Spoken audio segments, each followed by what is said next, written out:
I'm taking the team total. I'm taking first quarter, first half, full game, taking it all. OU all the way. I lost so much money on OU. Whoa, he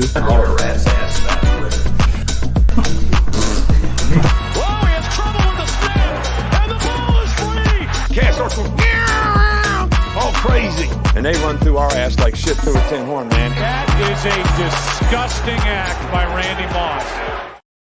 What is up, and welcome to Not Another CFB pod. We are going to be breaking down the Week 4 CFB slate, the Week 3 NFL slate, giving you some picks. It's going to be a great show, man. How we doing, Beast? We're doing great. We were talking before the show. Vibes are high. Got a couple beers flowing. We got college football on tonight. We got NFL on. Man, big weekend ahead.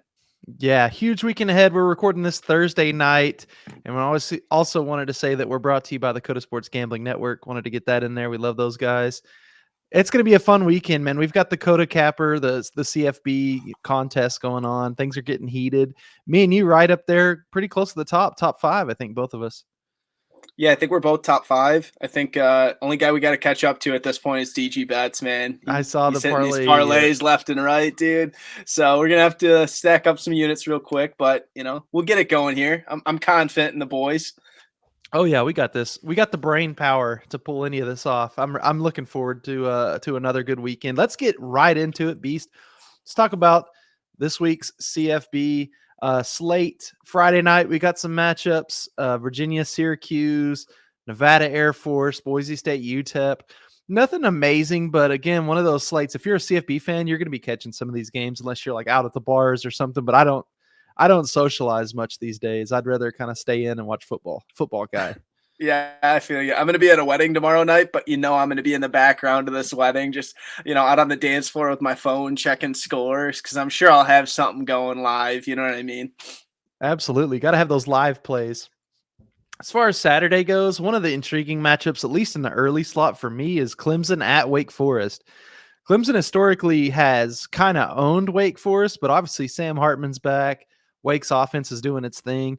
Clemson's strength is the defense. So this is kind of one of those cool games where it's like good on good on one side, and then each team's kind of lesser half going against each other on the other side, with Clemson's defense obviously being dominant and Wake's offense being pretty darn good. So excited for that one. Yeah, I think that's one of those games where we'll really see, if Wake Forest can be a contender for the ACC.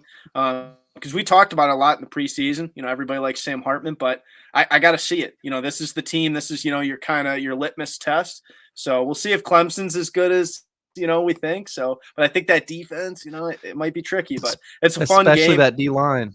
Yeah, it's a fun game this week just because it's at Wake Forest too. Exactly. That adds a little wrinkle to it. I know Wake was looking really nice last year coming into this game against Clemson and just got absolutely rolled.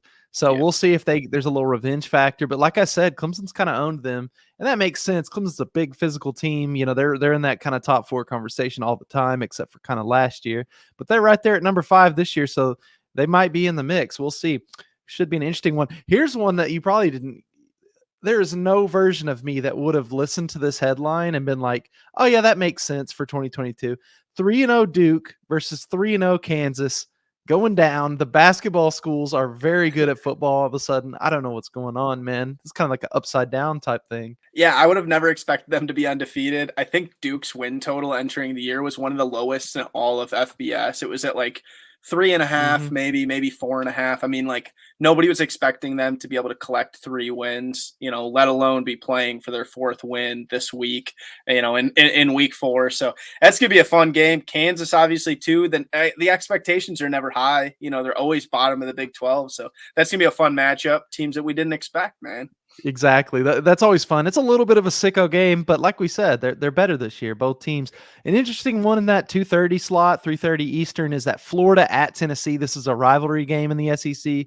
Pretty close spread on this one. I think I have a play on this potentially later. I don't want to get too much into it. I don't know if you've got a play on it, but yeah, I got another play, but we kind of coincide. It'll work out. We might be able to double dip there, man. Oh, we've been pretty solid with that so far, if I remember right. We've done that a couple times. Another one in that same slot, Texas at Texas Tech. I think that could be an interesting one as well. Texas Tech obviously still has that kind of high-flying type offense, and Texas is looking good, but are they kind of looking ahead to future opponents because Texas Tech isn't the strongest this year? we'll see. That's one of those things. We've talked about this a dozen times already, but an in-state rivalry. Texas Tech, that's like who they hate. So, like they hate they hate OU and they hate Texas.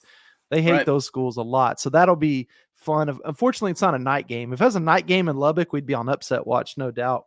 But I think that should be at least interesting, if nothing else. Of course. We also have a Big Ten matchup, which I want to hear from you, unless you've got a play on this and you don't want to get too in depth. But Minnesota at Michigan State. I know Minnesota's favored here, and I might have a play on this myself. So I saw your play roll through. You know, oh no, I know it's kind of killing my hopes, but because I know PG, he knows his stuff, so I'm like, it's not good. But no, I'm excited.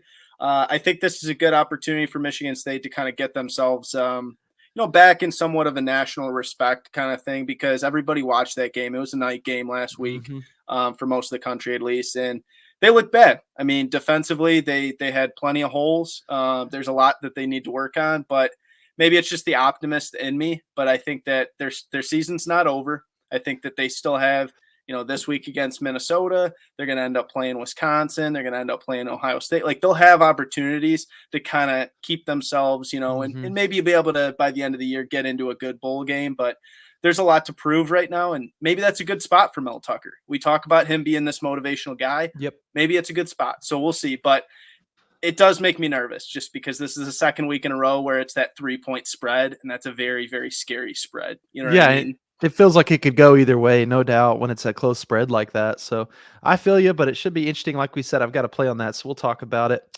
Let's going down a little bit later that day. I think an interesting matchup that's in a similar time slot. It's 3 p.m. and so 4 for you. But Oregon at Washington State is interesting just because Washington State, they've won a game, on the road at Wisconsin. Are they a little bit better than people thought? We obviously saw Oregon, what they did last week to BYU. Are they that legit, or is it just kind of, this Pac-12, anything could happen. They love to beat each other up in the Pac-12. Yeah, you never know like you said, the Pac-12 is kind of, it can be a gauntlet at times. You'll think that, we're on top of the Pac-12. Oregon's look very, very good. Obviously last week was, the peak of that, but they could go out this week and drop a game and suddenly we're like, well, are they legit? USC is going to be in that conversation. So there's a lot of games in that Pac-12 going forward the next 5 weeks, let's just say, that are going to be exactly like this, where you better not overlook it because you could drop it easily. Yeah, without a doubt. And I know for me, and maybe probably for you too, that I think the Pac-12 got a bit of a power bump in my eyes. They look a lot better off than I thought they did. They've been really struggling, but they did have a lot of transfers this year. If you just look across the board, a lot of people came in because there were some starting spots up for grabs, and that could have made the conference as a whole stronger. We'll see. But as of right now, it looks good. Rolling into that night slate, man, we've got a really interesting one. Arkansas and Texas A&M going at it in AT&T Stadium in Arlington, Texas. This is a rivalry game. I almost want to call it the Jerry Jones Classic, just because this is kind of his dream. I remember I think the first year it was played in that stadium, Arkansas wore like Dallas Cowboy jerseys in Arkansas colors. Yeah, very unique game. It's gonna be interesting. Yeah, that's going to be a fun game. I have a play on it, so I won't give up too much about it, but it's going to be easily one of the best games of the weekend. I think it's an interesting matchup, so I got some different stuff I'm looking at. Good. Yeah, no, that's a very interesting matchup. Last year's game was a pretty good one. Arkansas looked nice in that, but it's a new year. We'll see. Other than that, okay, so Wisconsin at Ohio State has me a little interested, although we saw Wisconsin give up a game already this year to Washington State at home. So this is in Columbus, night game. I think Ohio State's wearing their black alternates too. Yep. Man, I don't think I have a play on this, but dude, might have to look out. Actually, no, I do have a play on this. I almost forgot. I do have a play on that. So we'll get on that one a little bit later. Yeah, that's going to be a fun game. Once again, another spot just because of Wisconsin's defense. You never know, man. Exactly. Early conference games, man. These are where historically these games sneak up on you. You think, oh, man, Wisconsin has no business being in the same stadium. But, dude, sometimes college football's crazy. That's why we love it. Yep. Like we said, not an insane slate. I will be this is me officially announcing I will be at Kansas State, Oklahoma, my second consecutive OU game. It's a night game there in the Palace. I'm sure it's going to be bumping. People are excited. with Kansas State's loss last week to Tulane, it lost a little bit of that buzz, but man, K-State's had OU's number a couple times, so I think we'll be up for that game. Yeah, this is gonna be a fun one to go to. I'm jealous, dude. Fly in. I might have to. At this point, I might just kind of get on my little app real quick and download a ticket real quick. Go down to see that one. That would be a fun game. I think that yes, Kansas State, it did lose a little bit of lackluster from last week, but I think anytime you have one of those games like that, Kansas State will play teams hard. They'll kind of shock you like that, So we'll see. I think that's a fun one. I think it's good that you're going to be able to see OU, two Absolutely. times, sometimes in a row. Yeah, I'm just a part of the team at this point. Yeah, there you go, dude. They need to start, kind of putting that into their budget. We need PG at every game. I need to be like on the promo videos, like where they're hyping OU up. Yeah, I did another podcast earlier this week, and I was talking all kinds of good stuff about OU. And then obviously I had the bit last week about, or earlier this week about them being potentially a playoff team. So yeah, put me on the videos. I'm ready. Yeah. I'm ready for my moment. We do have a couple this week. I think we've got more than one certified cold one classics, and they're all Pac-12 games. USC at Oregon State, 8:30 p.m. Central, gonna be going down. We've seen before these games in Corvallis where it's like foggy, and it was brought up in our group text, and I hope it is foggy. I don't know what the weather's supposed to be, but that kind of just feels right. USC we think is pretty legit. Oregon State's not bad. Do you have anything for that game? Yeah, I talked a lot earlier this season about how much I like Nolan and how much I like Oregon State, and everything that as far as public, fading the public, everything tells me to take Oregon State here. We'll see. Maybe I'll add something on, but it's scary just because we've seen USC and every single opportunity I've said this year that, they're great on paper, but I don't know if they'll be able to replicate it this week. Right. Every single week they've come out and they're dropping 40 flying colors. Everyone. It's just, and we knew that they were going to be great on paper, but they got some dogs, dude, and they're showing up. So especially on offense. Yeah. It's scary, but Oregon State should show up, dude. They're not a bad school. Especially at home at night. Yeah. But the thing is, man, this is one of those games and you just dig into these rosters and the talent disparity is insane for this to only be whatever it is, a 6-point spread, 5, whatever it is. Yeah, that one's tough for me. And I think that's why I'm not on that one in particular, especially not either side there. The other one I'm excited about, well, there's actually two more Pac-12 games that I'm excited about. They both go off at 9:30. One of them is Utah, Arizona State. Arizona State just fired their coach, but also this is a classic Pac-12 spot for Utah to drop another one. And if they do, then I may have to slide the Pac-12 back down because that would be Utah's second loss. But another good one is Stanford at Washington. I think that's going to be a lot of fun. Seattle going to be rocking, I'm sure. So we got two certified cold one classics this week. Yeah, I was looking at that Stanford and Washington game, and probably going into last week, I don't think everybody, had really seen, Washington can ball, dude. Michael Penix, he's looking good, dude. I thought he might lose something, off of his ACL that he had in 2020. Yep. And I know he missed all of last year, but he looked like he didn't miss a step because he looks awesome, dude. Yeah, he does. And he's back with his original offensive coordinator where he had all that magic with Indiana. So it looks like that magic is back for Michael Penix. We just got to hope he stays healthy. We'll see. That one I've got to play on though. So we'll get into that for sure. No doubt about it. Right. No doubt about it. Let me talk about our sponsor before we move on to the NFL portion of our show. BetCoda Sportsbook is a South Dakota owned and operated casino located in the Midnight Star Casino in Deadwood, South Dakota, serving customers in the state. As you enter the Midnight Star, you are swept into the past with the grand staircase, stunning woodwork, and the elegance of the chandelier.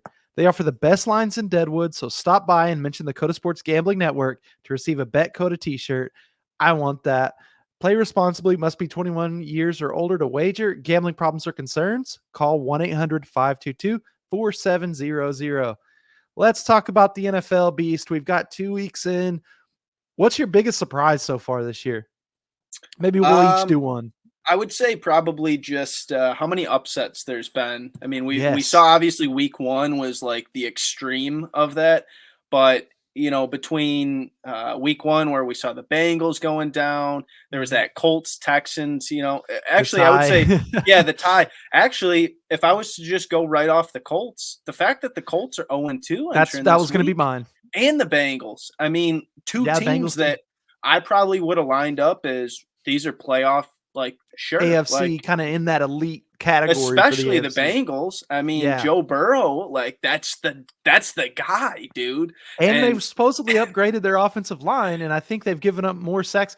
I think I saw that Joe Burrow's on pace to get sacked 113 times this year. In the regular season. Crazy. So it's been a wild 2 weeks as far as teams that we probably were expecting a lot out of, and they've just underperformed. That doesn't mean it won't get back to kind of the mean, but it's been wild, dude. I love it. Yeah, you're right. I mean, upsets galore, and I think that was going to be mine too. I was surprised specifically at Indianapolis. That was a team I talked up kind of all year. They look bad. I don't know. They're broken, and they look up, and all of a sudden they got Kansas City coming to town. I honestly hadn't looked at the NFL lines much, but boy, that's going to be interesting. Yeah. I guess we can talk about this slate. So Thursday night matchup, Pittsburgh at Cleveland's going on right now as we're recording. That is the perfect Thursday matchup, man. Just going to be ugly AFC North football. Yeah, I was looking at that game, and my Survivor League, I almost went Browns because I was like, no way that the Browns lose this game. But as we're talking right now, the Browns are down 1, about to enter halftime. That's one of those games where, for whatever reason, the Steelers, they just show up. Mike Tomlin loves these opportunities. Once again, they were like a 5-point dog entering tonight. Mike Tomlin loves it. Cleveland probably, when I'm just looking down the roster, it seems like they have way, way better players.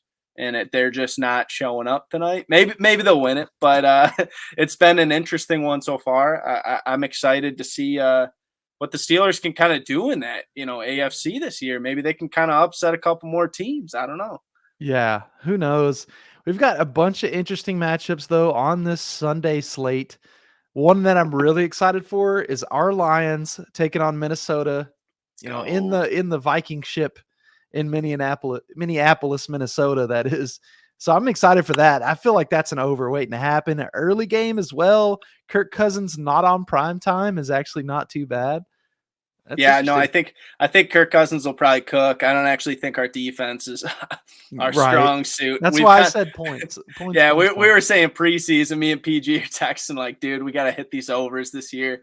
And I haven't taken one yet, and I actually don't have one this week on a Lions over, but they'll come. You know what I mean? And that's the thing. It's just that at some point we love this Lions offense, but at some point you just draw the line of this defense is not going to be able to hold even.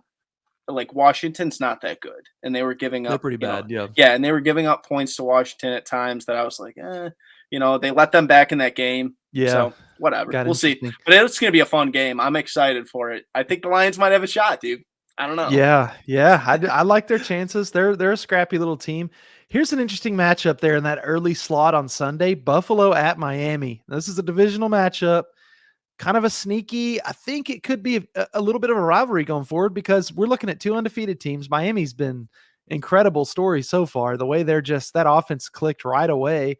Tua's looked a lot better. What are they going to look like against another legit team, though? That's interesting. Obviously, they had the big comeback Miami did against Baltimore, if I'm not mistaken, last week. Yep. I can't believe that. So, as I said earlier, I kind of disrespected Miami coming in this year, but they keep proving me wrong so far.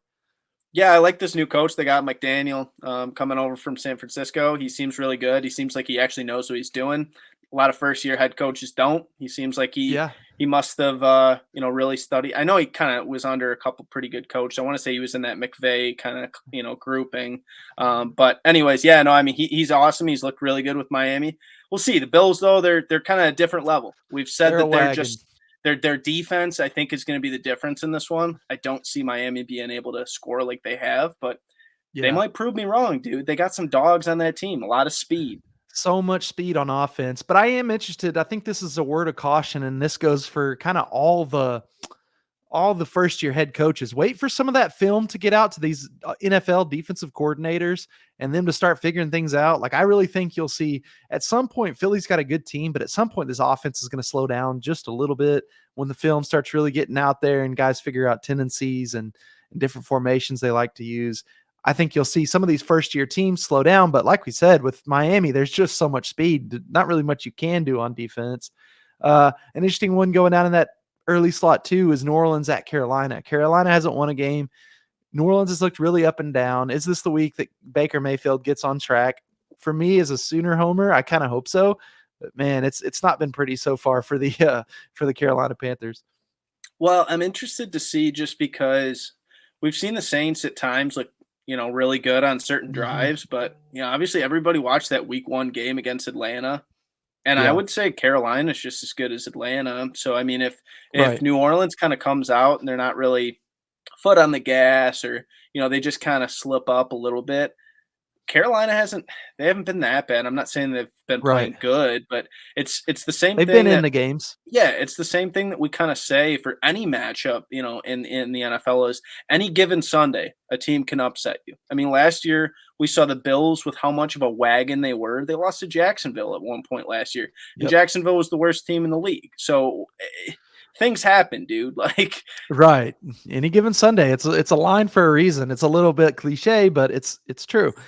We move on to that later slot, though, man. One that caught my eye immediately is Green Bay at Tampa Bay.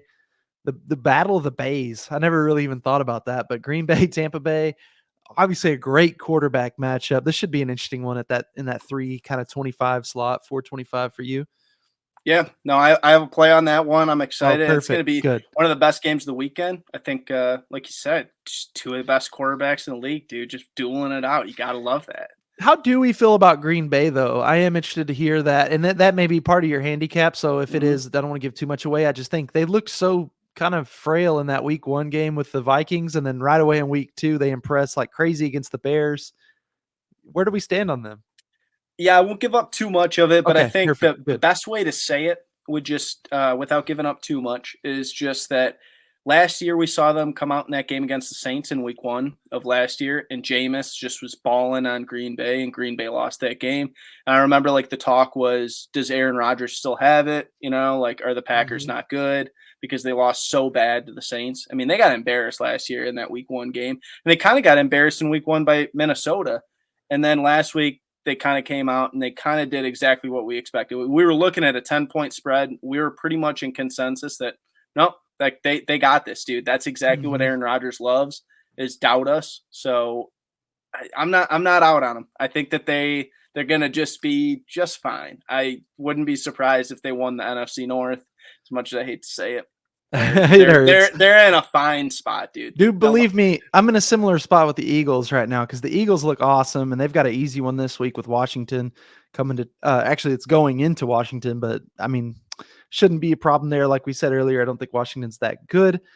But the Sunday night matchup, San Francisco 49ers at the Denver Broncos, very interesting matchup, man, because this is a similar story we've seen. The 49ers looked really bad against the Bears. They looked a lot better the next week. Denver looked really bad in that opening matchup with Seattle. Looked a little bit better last week. At least they got a win. So now this is a AFC West matchup, and this is just a West matchup. NFC West versus AFC West. Yep. That's what tripped me up. Took me a second, but interesting game Sunday night. I think it could be a good one, but again, we've got to see if Denver can ever figure this offense out, and the 49ers might be a tough one to figure it out against. Yeah, 49ers defense, man, it's elite. Like, a bottom line, and I have a play on this game, so we'll kind of dive more into how elite they are. But Jimmy G, what can he do? Show us. He's on this mission. What are you going to show us? Everybody wrote you off. What are you going to do here? So I like it. It's a great spot for him too, because man, like, imagine if he had kind of whined and requested a trade earlier. He wouldn't have this opportunity to start. So now he gets the chance to show him that he's really something, and maybe they consider trading Trey Lance instead of him, or whatever it may be. But so that's a great spot. Monday night, dude, this could be a stinker. I don't know. Dallas Cowboys at New York Giants. I just looked. It's pretty much a pick 'em. I think the Cowboys are 1-point favorites, even potentially.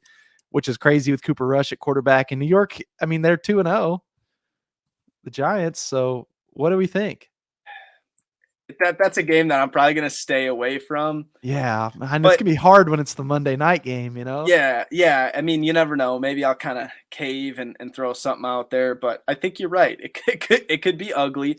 But anytime we're getting football on Monday night, I'm going to tune in. Doesn't mean I'm going to bet. Maybe I'll find a player prop or something. There's definitely some good player props. There's got to be something we can find. If we look at the board hard enough, we'll find something. Yeah, we got some backup tight ends going for the Cowboys, so Yeah. there could be some kind of outlandish props going on for that one, no doubt. Right. Well, I guess with that said, do you have anything on the NFL before we move on to our in the weeds play here? Nah, man, we can move right into it. Let's slide into the in the weeds play. And again, for those that are tuning in for the first time, in the weeds is just kind of a play that not a lot of people are going to be on. It's kind of a weird play, whatever. Maybe it's not one that you'd typically see. Maybe it's a team total or whatever it is, or just some obscure teams playing each other. We love this segment. We've done pretty well with it so far. I'm going to let Beast lead this one off, though. All right. We're digging into our favorite conference, the MAC conference. We're going in the weeds. We're going to take Eastern Michigan -6 at home versus Buffalo. Listen, I got to tell you right now, Buffalo is good at a lot of things. They got a great NFL team. They got great wings, Buffalo wings, some of the best wings you're going to find. They're great at breaking tables. What they are not good at is college football. At least this year. At least this year. We're gonna put it out there right now. Buffalo is not good this year. They really aren't. I mean, they're number 92 in rush defense right now. Ugh. EMU is looking great, man. Monster win against Arizona State last week. They're riding a lot of vibes. Samson Evans, this running back, he is just an absolute dog. I gotta love 259 yards on the ground last week against an Arizona State defense that I would have expected to be pretty good. Like I said, Buffalo number 92 in rush defense in the country. What do you think a guy that just put 259 on Arizona State's going to do to your number 92 rush defense? He's going to run all over it. I think Eastern rolls in this game. -6 is nothing to me. You could put it -7, -8.5, whatever you want. Give me the line. Eastern Michigan rolls at home this week. I like this one a lot. Okay. I like it. I wasn't expecting the shot at they're not good at college football, but you're right. I mean, they've kind of struggled to start the year. I've got an interesting one as well, just because this game is between 1-2 teams. Arkansas State Red Wolves at Old Dominion Monarchs. I'm going with ODU -4.5 here. The only thing that scares me right away is I just looked and this line is just moving in our direction, even with the public heavily being on our side. That's usually not a good sign. We'll see. But I like what ODU's doing. They're a well-coached team. They should have beat Virginia last week. Virginia hit a last-second field goal to beat them, and that was in Virginia. Obviously, they upset Virginia Tech at home. They're going back home now, taking on Arkansas State, who started the year, I think, surprisingly well against a bad Grambling team. Then they hung in there with Ohio State for just maybe a quarter and a half, more than people thought. And they battled well with Memphis. But if you dig into that box score, man, they gave up a lot of yards. And that defense, I think, is back, and some tapes out on how to beat this defense. ODU is a very well-coached team. They've got a 6-year senior quarterback who I believe he transferred from Colorado State, but he's been really nice, dual threat for them. They run the ball very well, and Arkansas State is not big in the trenches. I like ODU here at home -4.5. I like that a lot, man. I think we got a couple good in the weeds plays, guys. You know, you gotta like it, man. So yeah, if we want to move into the best bets, I could lead us off with a 3:30 game that I know that you have a play on as well. So we'll kind of dig right into this one. Yeah. This almost qualified as in the weeds, and that's going to be James Madison traveling to App State. We're going to take this one over 58.5 points. Man, I got to be honest with you guys. If you guys haven't watched James Madison, like they can bring the points. They got a good offense. They probably don't get as much credit because they're not always on national television. But this is a really, really good school that consistently, you know, when they get these opportunities against a school like App State or whoever, they seem to compete. They always are very, very well coached. Their quarterback, Centeo, I want to say it's pronounced. Yes. Very, very good. I mean, he hasn't really had to work too hard this year because they're blowing out teams right now. Dual threat guy. Yeah, I mean, he's dual threat guy. Casually, he put up, you know, their hardest matchup this year was against Middle Tennessee State, which isn't that tough, but he casually just dropped 6 touchdowns, like nothing. I mean, I don't even think he threw for over 225 yards in that game, but he put up 6 touchdowns. Like, it's just casual for them. So I think if they get this opportunity against App State, they're going to have to obviously play harder. I'm not worried that Centeo and this offense won't put up points. Their rushing offense, on the other hand, with him, has put up 248 yards per game. I mean, that's just gotta love that. Anytime we're going to have an underdog entering a game like that. But we know App State, they can ball too, dude. We gotta love Chase Bryce. This team is electric. They're one of the most fun teams in college football right now. That win last week over Troy was just as good as it's going to get. I mean, they're always going to be in games. I just look at this game and 58.5. I know that sounds like a big number, but this just feels like so much offense. I think James Madison hangs in there, and we just see a back and forth fight, just like App State's had all year, whether it was UNC or whether it was Troy. Every game's teams close in there. So it's going to be a fun one. I want to hear what you got on this one, man. I've got the exact same play. I'm on this over, and if you just look at the offenses for each of these teams, James Madison's averaging 53 points a game, and App State's averaging 36 points a game, but they're also giving up 35. And then if you look at the total yards, this offense for JMU, 505 yards a game on offense.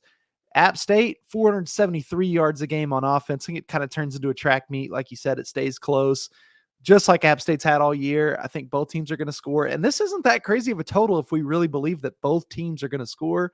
The pace should be there, and this should go over. Both teams are good rushing the ball, but they can also throw it. So it's not like it's just going to turn into a slugfest like a Army-Navy game or something like that. We're going to get plenty of points in this one, and so I'm on this over as well. I love it. Yeah, that's going to be like a low-key kind of game. If you're somebody that likes watching games, they're going to be close. I mean, App State does that. Like, they're a fun team to watch. And I think James Madison, if you're somebody that's never watched them play, this is the week to watch them play because I think they keep up. So we can move on. One of my favorite plays of the week, we're going to take University of Cincinnati minus 16.5 versus Indiana. This seems like a big number, but I'm going to tell you what right now. University of Cincinnati, we love Luke Fickell. We think they're going to lay the beat down this week. Ben Bryant, this quarterback that's come in for Desmond Ridder, probably hasn't gotten like a national respect, but I talked about him a little bit earlier this year.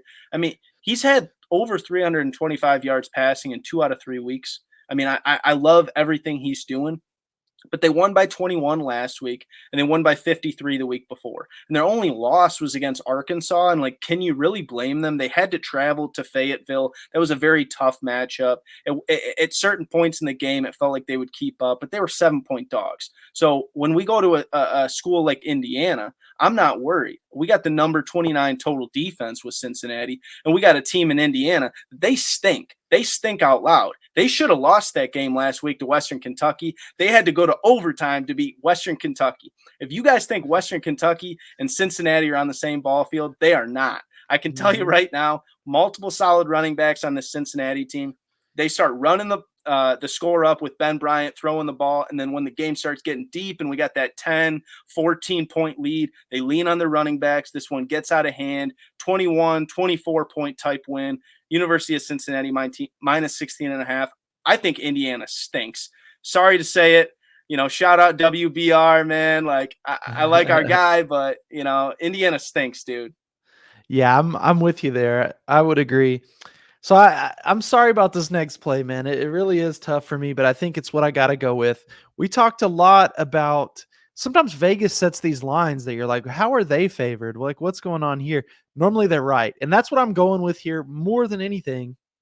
But I'm taking Minnesota Golden Gophers -3 over Michigan State. This is in East Lansing. There's just something about this spread. It's weird to me. We looked at Michigan State. This is a big rah-rah spot for them. That's what I'm worried about with Mel Tucker. He's a great motivator. But Michigan State came out and looked not good. Let's just say that against Washington last week.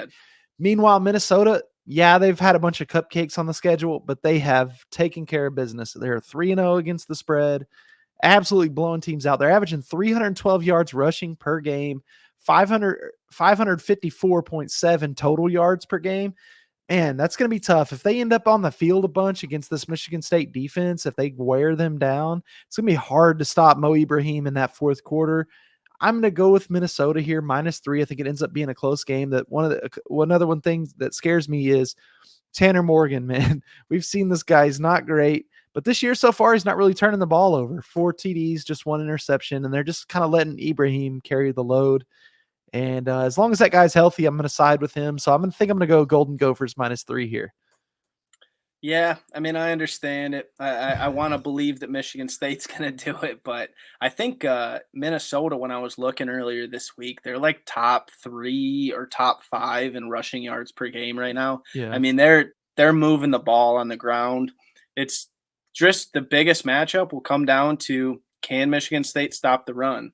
Because if they can stop the run and you force Tanner Morgan to throw it, maybe it becomes a different type of game, but I don't blame you. I mean, Michigan State hasn't shown us anything at this point to make us believe that they're the better team. You know what I mean? Like they looked bad last week. Minnesota, every game, they've taken care of business. So we'll see. It'll be a fun game in East Lansing. I'll be definitely tuning in. You know what I mean?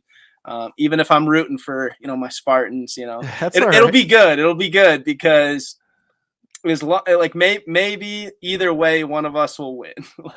Even if Michigan State wins, maybe.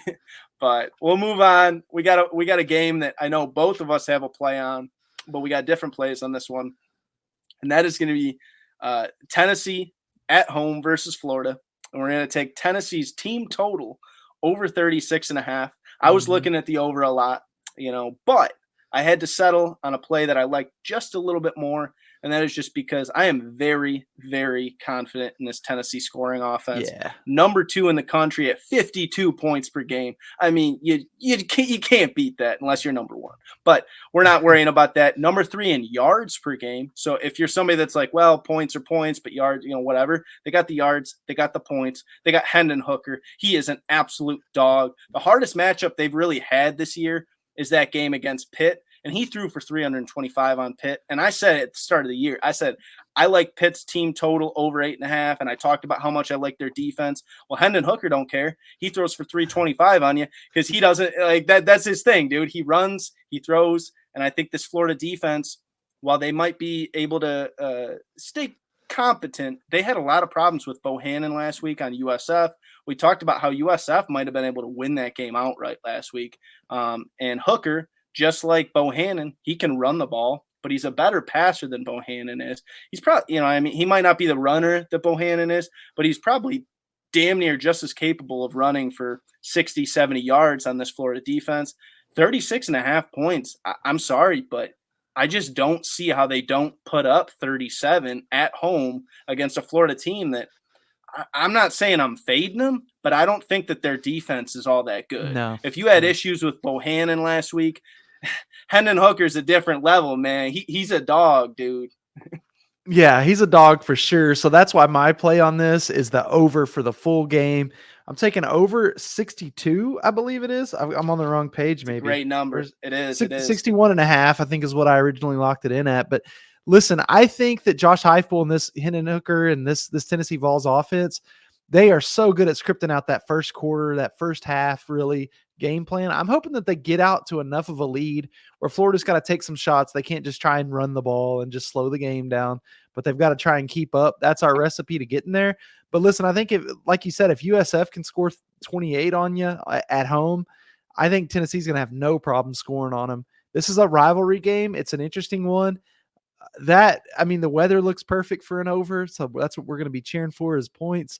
And I think I like Beast pick too. I probably will add that Tennessee team total because there's nothing special about this Florida Gators defense. And I think they're even banged up, maybe missing a corner. So this is exactly the spot where we want to jump on the offenses to kind of outplay the defenses here in this spot. So yeah, I'm on that full game over. It's going to be a fun one.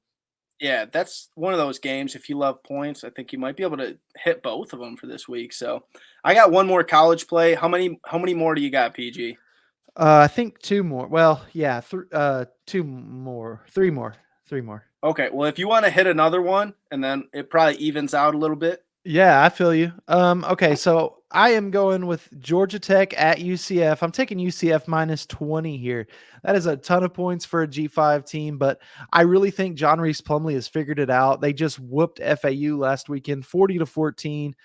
Man, Georgia Tech is a mess. They lost 42-0 last week to Ole Miss, and then they only beat Western Carolina 35-17 at home, and Western Carolina is one of the worst FCS teams in the history of the game. So that's not good. They have not figured it out. This offense is terrible. And UCF, I mean, like I said last week, man, they looked awesome. The defense really picked it up. The offense was scoring points. That's exactly what we want. UCF minus 20 here over the Yellow Jackets. Like I said, I think Georgia Tech's just a mess. So that's where we're at.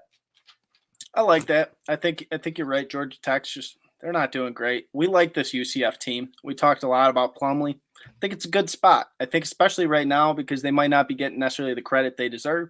It's a good spot, man. So I'm gonna move to one of our biggest games of the weekend. This is the last college play I got, but it's a great play, I gotta say. And PG and I had some discussions pre-show about this one because it's a tough line. But yeah. I think I got the right look at this, and this is gonna be Texas A&M minus 1.5. They're at home versus Arkansas in this one. Neutral site. But you're right. It is not at home. It's neutral site at Jerry World. You're right. Appreciate you correcting me there because it's a big difference because it is. Yes. Their home field, it gets really loud. So yeah, we're not at Kyle Field. To be clear, you're right. It looks like that on the Action Network app. Yeah, it still says at, but if you look at the stadium, it should tell you. You're right. It is at Jerry World. Either way, hey, we're gonna go into Jerry World. I hope there's some people listening to this podcast that are going to go to that game because we're having a hog feast. I'll tell you what, we're bringing out pulled pork. We're bringing out ribs. We're going to have pork tenderloin going. We're going to have pork chops. Everything's getting cooked. The hogs are going down on Saturday. Wow. Right now, A&M, they're not getting the credit they deserve. I'm sorry. I know they lost to App State, and everybody wants to just dwell on that. But they looked really good in that game against Miami last week. I think they're being undervalued right now. Their defense probably hasn't shown everything that I expected going into the year, but Arkansas is probably going to have the same issues that we saw Miami have last week where you might be able to put up yards, but you're going to have problems putting the ball into the end zone. I think that this defense actually plays pretty well. I don't think Arkansas is that team that, suddenly just comes in and blows open the doors. I feel like this is one of those defensive matchups where I just feel like A&M just grinds you right down into the dirt. I don't think they're as bad as people think. Everybody, I think, thinks A&M is bad, but I don't actually think they're that bad, dude. I think they're actually a pretty solid squad.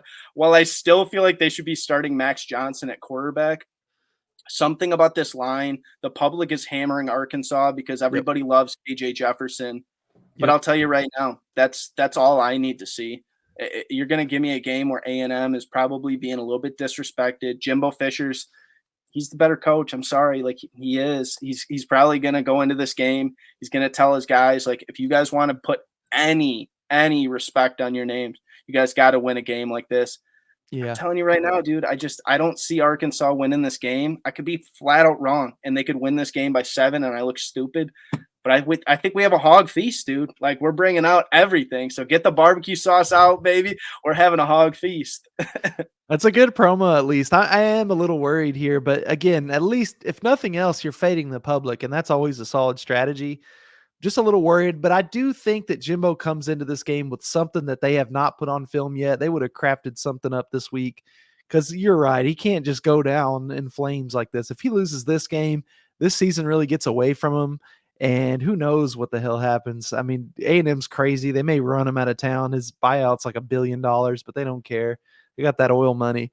I don't know, man. I just think the way Arkansas can run the ball, it's going to be really hard. If they throw the first punch and it lands, dude, I don't know. I don't know how, unless Jimbo comes up with something they haven't shown yet, I think the offense could be in trouble. So that's why I'm kind of staying away, though, because at the end of the day, with the public that heavily on one side of the bet, the line should have moved a lot more than it has, and it's kind of just sticking where it's at.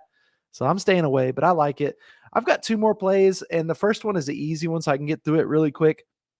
Ohio State team total over 38.5. I've got a saying with Ohio State's offense this year, especially now that it's clicking. If their team total starts with a 3, it's for me. 38.5 here. Wisconsin's already lost a game. Their defense does look solid. They've only given up an average of 8 points a game, but they haven't played anyone with a pulse that can throw the ball. Even Washington State beat them already on their home field. Ohio State last week, man, that was like a statement game, 11 touchdowns. This team is good. They're fast. They're well coached. I'm just afraid Wisconsin, their defense is going to be on the field too much. They might look good in the first quarter, maybe even most of the first half, but those athletes just start to wear on you with the speed and Henderson, who's a big, strong guy at running back. So give me CJ Stroud in this offense to score 39 at home in the black alternates. I love it. I think it's a good spot. Everybody probably doesn't want to believe they can do it because this Wisconsin defense, but Ohio State's seen this before, dude. They do it every year. They'll take you to the anything. But anyways, keep going, man. Yeah, so last play is Stanford and Washington. I like the over 64 in this one. Two good quarterbacks going at it. I think that Washington's going to struggle getting pressure on Tanner McKee, and he's not great for Stanford, but he's good enough. Like, he's been there a long time. If guys are open, he can hit them. And then obviously we talked about Penix Jr., how good he looks this year. He's healthy. He's got his old offensive coordinator back. This Washington offense is really rolling. But we saw Michigan State score a bunch of points against them, especially in that second half. So points aplenty, I think. And this is a certified cold one classic, Pac-12 after dark. Points. That's all we want. So bam, there's my best bets. I love it, man. I love it. Are we ready to hit some NFL bets here? Yeah, that's where I'm going with my money line dog. I don't know about you. I know, or you have some best bets for the NFL. I do. I got some NFL bets. Okay, I didn't have any NFL. I have one for the money line dogs, but I didn't have any best bets. So maybe I'll just tail some of yours. Okay. I got a couple. I got a decent little treat or whatever. Little Sunday card. Yeah, we'll hammer them out. So we're going to start off. I know I talked a lot of shit about the Bengals earlier, but, as much as they are 0-2, they probably should not be. I think that they haven't played their best ball yet. I think the Jets are not that good. We're going to take Bengals -6 on the road against the Jets. I think this is a perfect buy low spot. The Bengals are coming off two very, very tough losses against defenses that kind of bring pressure. So as much as we're bringing so much attention to this offensive line for the Bengals, I don't think the Jets will bring that kind of pressure. And I think that the Jets should also be 0-2 if Nick Chubb ran out of bounds last week, but instead he scored that touchdown. They missed the PAT. Next thing you know, the Jets are going off doing these miracle things. Jets aren't going to bring the same pressure. Perfect spot to take advantage of an overreaction on the Bengals taking two tough losses and then an overreaction on the Jets pulling off a miracle last week. Like, if the Jets don't pull off that miracle, I think this spread is closer to 7.5, and that's a much, much, much different number. So we're going to take Bengals -6. I think they absolutely steamrolled the Jets, and -6 doesn't even matter. I think this could be a 10+ type win game. So we'll hammer next. This is a game I almost took as my money line dog of the week, but I didn't, just because I was like, you know what, we'll take the points, and that's Texans +3 at the Bears. Bears aren't good. Right. Sorry, it's not like an NFC North thing where I'm just putting out some disrespect towards teams in the NFC North, but the Bears aren't good. I think Davis Mills can ball. I'm not saying he's some elite quarterback, but Davis Mills is good. This feels like a 50-50 matchup. Why should the Bears be 3-point favorites over anybody in the league right now?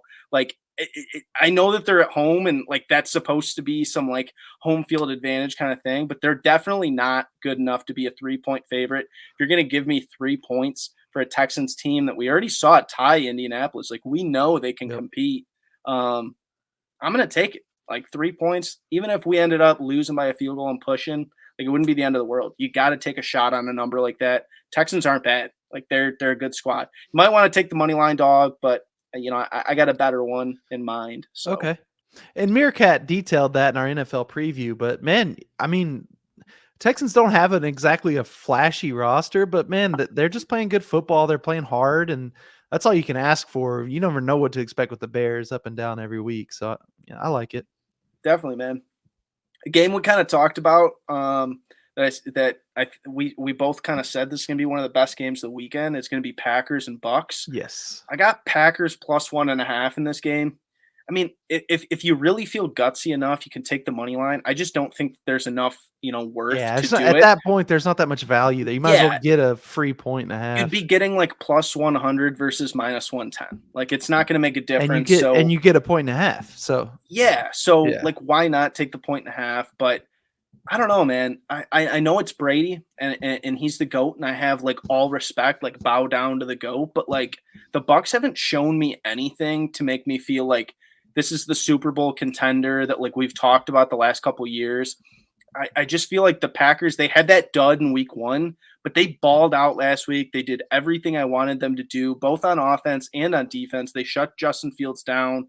I felt like they looked so much better last week. I know they're going to have to travel on the road, but once again, in a game, I feel like it's kind of a toss-up. Aaron Rodgers is the better quarterback, in this matchup. I don't want to like disrespect Tom Brady because I love the guy, but flat out right now, I just think that Tom Brady's not playing his best ball. That offensive line has some holes. Packers showed some real, grit last week in that game against Chicago. The Packers, to me, like entering the season, I would have thought they were the better team.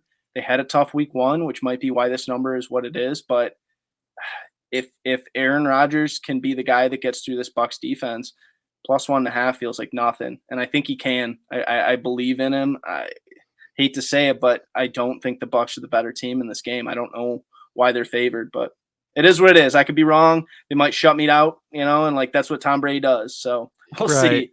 We'll see. You never really know what to expect in games like this either. I mean, such a close spread, but I think you did make a great point with when that point spread is that close, just take the couple, whatever it is, a point and a half, because at the end of the day, plus 100 is like, I mean, that's cool to have even money, or just, I love just seeing the plus sign. I don't know about you, but yeah, just take the point and a half there. Yeah, no. So we'll go to another game though. It's another point and a half, but this time we're taking the minus 1.5. All right. And that's going to be our Sunday night game. We're going to take San Francisco 49ers minus 1.5 at Denver. So I didn't want to talk a lot of, smack about Tom Brady because, that can really bite you in the ass. But I'll talk plenty of smack about Nathaniel Hackett. He's a bozo, dude. That was my one big take earlier this week. He is not a good coach. He doesn't know what he's doing. Maybe he'll get it together by like week 8 of this season, but he doesn't know what he's doing. That offense looks so clueless out there at times when they don't know how much time is on the play clock and they don't know whether to call a timeout. The play calling feels awful. I feel like Nathaniel Hackett, he's trying to wear too many hats. He's trying to do like play calling, head coaching. He's just trying to do too much. You need to bring in guys that support you and support your system, and he's not doing that. So he's a bozo. I don't think he knows what he's doing. He might need to bring in guys that can help him. But right now, it's a mess in Denver. I don't think that's changing. I don't know, but it's not just Hackett. Like Russell Wilson last week, 45% completion percentage. That sucks. I love Russ Wilson, but that's not good. And now you're going to have to go and you're going to have to face the number 1 defense in the league right now in yards allowed. Just, I don't like, what are you expecting is going to happen in this game? And why is this game minus 1.5? Jimmy G looked great last week. I think this is a perfect opportunity. Like I said, Jimmy G is on like this mission right now, in my opinion. If he's not, whatever, maybe I'll look stupid, I should say, but Jimmy G, like, this has got to be his mission. Like, this is his second coming. This is his second chance. Prove everyone wrong. They gave up on him. They said, we're going to start this kid, Trey Lance, that has shown them nothing. This is his opportunity, whether that means for this year or whether it's getting another contract with another team. Like, it's the classic, like, Blues Brothers were on a mission from God, dude. Like that's what it is. Jimmy G is back. He's going to have a big game. I think he is so much more motivated entering this game than anybody on Denver is going to be. That San Francisco defense, I already talked about, their numbers, but dude, we got Nick Bosa, we got Fred Warner, Eric Armstead, dude, they are nasty. They're going to smother the Broncos. The Broncos have struggled in both games. They lost to Seattle, and then last week they were really, really, really struggling against Houston. They barely pulled that one off. Dude, San Francisco is the better team here. Do not let yourself believe that, well, Russ Wilson in this offense and Javonte Williams. No. They're not touching San Francisco's defense, dude. I don't care if they're at home. San Francisco is going to run them right down to the ground, dude. I like it. You got any more of those plays, or are we ready to move into Moneyline Dogs? That's it for best bets, man. So we can move on. Let's go to Moneyline Dogs now. Obviously, this is just a team we love on the money line. Straight up, it's an underdog. I've got a great one, and maybe I'll go first just because I'm excited about it. This is the Arizona Cardinals at home taking on the Los Angeles Rams, divisional rival. But I think that win last week for the Arizona Cardinals did a lot for their confidence. This is a plus 155 play for me. Pretty excited about that number. I think that's great value. So far, we just haven't seen a lot from the Rams. I mean, they messed around with Atlanta last week. Didn't look that pretty. Meanwhile, the Cardinals were on the road. This is them going home now, and they had that incredible comeback, big-time overtime win. This is just one of those locker room wins, and we've seen how hot the Cardinals can get early in the season when everybody's healthy. Right now, Kyler Murray looks fast. When he looks like the fastest guy on the field, this is a tough team to beat. So I'm going to go with the Arizona Cardinals plus 155 at home, taking on the Los Angeles Rams. I like it. Dude, I like that a lot. I think that we've said we don't know what we're really getting out of the Rams right now. Stafford Early might in be the hurt. season. Yeah, I know that they looked better last week, but they let the Falcons right back into that game. So Kyler's different, dude. He might be able to turn it up. Looked good last week, obviously. So I like that a lot. We're going to go back to college football for my money line dog of the week. And this is a team that I might be way higher on than everybody else, but we're going to ride with them this week. And that is Arizona, University of Arizona, plus 135 on the road playing Cal. Dude, Jaden DeLora, the quarterback that we love, Pac-12 offensive freshman of the year, transferred to Arizona this year. We love him. He is a monster. He's looked really good this year. I wouldn't say he's played like his best ball yet, but I think it's coming. But I also just, dude, I think Cal sucks. I don't mean to be disrespectful, but they didn't play that good against a Notre Dame team that I thought was probably close to even with them. And they've only scored more than 20 points one time this year. And Arizona's thing, they've been putting up points. They've actually been stacking it up both on San Diego State. Last week, they were dogs against North Dakota State. Both of Arizona's wins this year over North Dakota State and over San Diego State are more impressive to me than Cal's wins over UC Davis and UNLV, who UNLV is not good. UNLV is your signature win on the year right now, Cal. That's embarrassing, dude. You guys aren't good. Arizona is going to be able to outscore you guys, and all it takes is Arizona to be able to start putting the score up early in the first half, and then you guys got to try to start catching up. You guys aren't going to be able to do it. Arizona's pass defense, number 30 in the country. Hey, I didn't know Arizona had that until I started looking into the deeper stats, dude. They're not bad this year, and I love what Jaden DeLora brings to the table. At plus 135, I'm going to get the better quarterback in this matchup, and a team that's actually had better wins. Take it all day. They're plus 3, but take that plus 135, man. Yeah, I like it. Arizona's a team that benefited greatly from the transfer portal. Big surprise so far this year. I love Jaden DeLora. I was all over him last year at Washington State, so I like it, man. I may have to ride that one. Are we ready to go to the pod parlay then?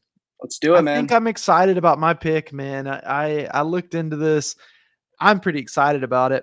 I'm taking the UNLV Running Rebels. They're at Utah State rather this week. Utah State is a mess. Utah State famously got shut out by Bama, which, it happens. Then they come back the next week and get beat by Weber State 7-35 at home as 7-point favorites. Come on. They're broken. Their offense hasn't figured it out. Meanwhile, UNLV's last result, they beat what I consider to be a pretty good North Texas team 58-27. So this offense has really got it figured out. You're giving me the better team here.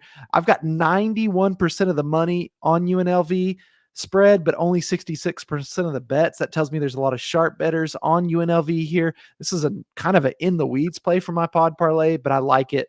Like I said, UNLV minus 2.5. What do you got? I like it a lot. I'm going to take a play that, I've already hit on a little bit, and that's going to be University of Cincinnati minus 16.5, home versus Indiana. I think that home field advantage, I didn't necessarily hit on that as much, when I was talking about it, because I was talking so much about how good Ben Bryant is and how much he's been balling out and how much they got good running backs, that once Ben Bryant's already put up 300 yards in the first half, they'll bring in these running backs, ice the game out. But that defense, man, number 29 in total defense, and that includes a game where they had to go up against KJ Jefferson and an offense in Arkansas that is going to be way better than anybody they've probably faced so far. Dude, Indiana's not good. They're not going to be able to keep up. I really like this University of Cincinnati team. And I think solely off of that Arkansas loss, they're probably not getting the same respect that they probably deserve. This should be like a 20-point spread, in my opinion. I'll be honest with you. So we're going to take minus 16.5. I think this is 17-point win easy. I love it, man. And that puts your parlay at plus 263. We're going to have to ride this one. And I think we should put it in as our play for the Coda Capper contest as well. The college football contest. Dude. We got to. I love this one. One in the weeds play and one play that, the public's on the other side of. Yeah. I just looked it up. Public loves Indiana in this spot. So that's a great spot for us. All the money is on the other side, Cincinnati. So that means you got some sharp money coming in. So we're with the Sharps this weekend. We are the Sharps this weekend. Pod Parlay right there. Great show, my man. Thought that went awesome. We'll have another show we're going to record it Monday night. It'll be our weekend review, talking about the NFL slate, talking about the college football slate. That'll come out Tuesday morning, first thing. So you'll be able to catch up on the week, get our take on the weekend. That'll be a fun episode as always. We want to thank everyone out there for listening. Be sure to subscribe and like and rate us 5 stars. And if you see this on Twitter, potentially hit the retweet button. It actually does a lot for us. I feel like the pod's getting better every week. So thank y'all for listening. We'll catch y'all soon. Peace out. Peace out, guys.